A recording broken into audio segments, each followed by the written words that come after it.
بسم اللہ الرحمن الرحیم۔ دیوبندیوں کے مشہور عالم مفتی طارق مسعود نے میلاد شریف کے حوالے سے گفتگو کرتے ہوئے بہت ساری علمی خیانتیں کی ہیں۔ ہم اس ویڈیو کے اندر آج پہلے ان کی کلپ چلائیں گے اور پھر اس کا جواب آپ سماعت کریں گے۔ برتھ ڈے جو ہم مناتے ہیں وہ مذہبی رسم کے طور پہ نہیں مناتے، اس کو مولوی ناجائز اور بدعت کیوں کہتے ہیں؟ تو خوب سمجھ لو ہم اس کو بدعت نہیں کہتے۔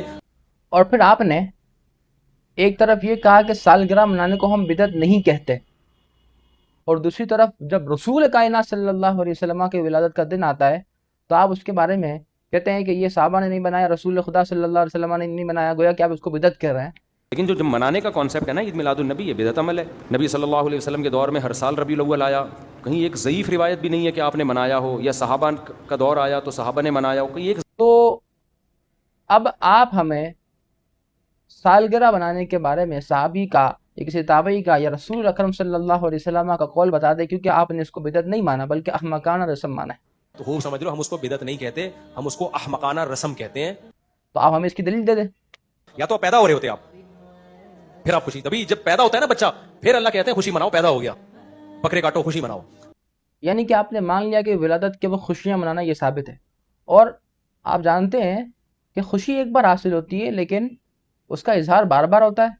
پہلے میں آپ کے سامنے ایک آیت پیش کرتا ہوں اس بات پر کہ نعمت تو ایک بار ملتی ہے لیکن اس کا اظہار، اس کا تشکر، تحدیث نعمت یہ بار بار ہوتا ہے۔ قرآن مجید فرقان حمید نے سورہ مائدہ کی آیت میں ارشاد فرمایا، قال عیسی ابن مریم اللہم ربنا انزل علینا مائدۃ من السماء تکون لنا عیدا لاولنا وآخرنا۔ اے اللہ تو ہم پر آسمان سے دسترخوان اتار، وہ دن ہمارے اگلوں پچھلوں کے لیے عید کا دن ہوگا۔ اب سوال یہ ہے کہ اگلوں پچھلوں کے لیے عید کا دن کیسے ہوگا؟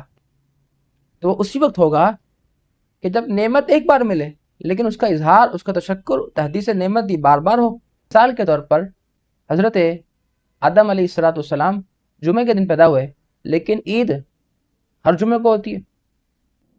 حضرت ابراہیم علیہ السلام نے ایک بار اپنے بیٹے کی قربانی پیش کی مگر قربانی ہر سال۔ آپ نے ایک بار شیطان کو کنکریاں ماری لیکن حاجی ہر سال۔ اسی طریقے سے حضرت حاجرہ رضی اللہ تعالیٰ عنہ نے ایک بار صفا مروہ کی صحیح کی لیکن حاجی ہر سال۔ اسی طریقے سے شب قدر میں قرآن تو ایک بار اترا لیکن ہم ہر سال شب قدر مناتے ہیں۔ بالکل اسی طرح میلاد کا معاملہ ہے کہ رسول کائنات صلی اللہ علیہ وسلم کی ولادت تو ایک بار ہوئی لیکن خوشی ہر سال منائیں گے اور مناتے رہیں گے، یہی قاعدہ ہے۔ تو 14 اگست احمقانہ خوشی نہیں ہے بلکہ اس میں بہت سارے فائدے ہیں۔ استحضار ہو جاتا ہے کہ اس دن ہم نے ملک کیوں لیا تھا، اس بہانے ہمیں پتہ چل جاتا ہے کہ یار ہم دو قومی نظریے کے تحت الگ ہوئے تھے۔ آپ نے میلاد کے عدم جواز کا قول تو کر دیا مگر 14 اگست کو ثابت کرنے میں آپ تلے رہے، اور آپ نے کہا کہ 14 اگست یہ احمقانہ رسم نہیں ہے بلکہ اس میں وطن کی محبت اور دیگر کئی فوائد اور مقاصد پوشیدہ ہیں۔ بالکل بھی عین ہی ہم میلاد شریف کے حوالے سے اسٹیٹمنٹ دیں گے کہ یہ کوئی احمقانہ رسم نہیں بلکہ رسول اکرم صلی اللہ علیہ وسلم کی سیرت کی یاد دلاتا ہے۔ ہمیں آپ کی سنتوں پر عمل کرنے اور آپ کے طریقے پر چلنے اور رسول کائنات صلی اللہ علیہ وسلم کا اسوہ حسنہ کی پیروی کا درس دیتا ہے۔ تو یہ کون سی احمقانہ رسم ہوئی، بلکہ یہ تو ایک مستحسن اور بہترین عمل ہونا چاہیے، جیسا کہ آپ نے 14 اگست کے بارے میں اسٹیٹمنٹ دی۔ مفتی صاحب 14 اگست منانا کیسا ہے؟ جائز ہے بھائی۔ اور پھر ساتھ ساتھ آپ نے ایک اور بات بھی تسلیم کر لی کہ جب کوئی دن اور کوئی خوشی ایسی ہو جو احمقانہ خوشی نہ ہو تو اس کے لیے دن وغیرہ متعین کرنے میں کوئی حرج نہیں ہے، یہ آپ نے خود تسلیم کیا ہے 14 اگست کے حوالے سے۔ تو اس کا مطلب 12 ربیع الاول منانا بھی جائز ہونا چاہیے۔ اگر آپ 12 ربیع الاول کو نہیں مناتے، 8 کو مناتے ہیں، آپ کے نزدیک جس دن رسول اکرم صلی اللہ علیہ وسلم کی ولادت ہوئی ہے آپ اس دن منا لیں، 12 نہیں 8 منا لیں، 1 منا لیں، 2 منا لیں، آپ کو جو منانے منا لیں۔ لڈو کو اگر مذہب کا لڈو سمجھ کے کھاؤ گے کہ لڈو کھانے سے مجھے ثواب ملے گا، او بھائی پھر لڈو کی فضیلت پر جب تک حدیث نہیں ہوگی اس وقت تک لڈو کھانے پر آپ کو ثواب نہیں ملے گا۔ اور پھر لڈو والی مثال بیان کرتے ہوئے آپ نے یہ کہا کہ اگر آپ اس کو مذہب کا لڈو سمجھیں گے تو آپ کو اس پر ثواب نہیں ملے گا۔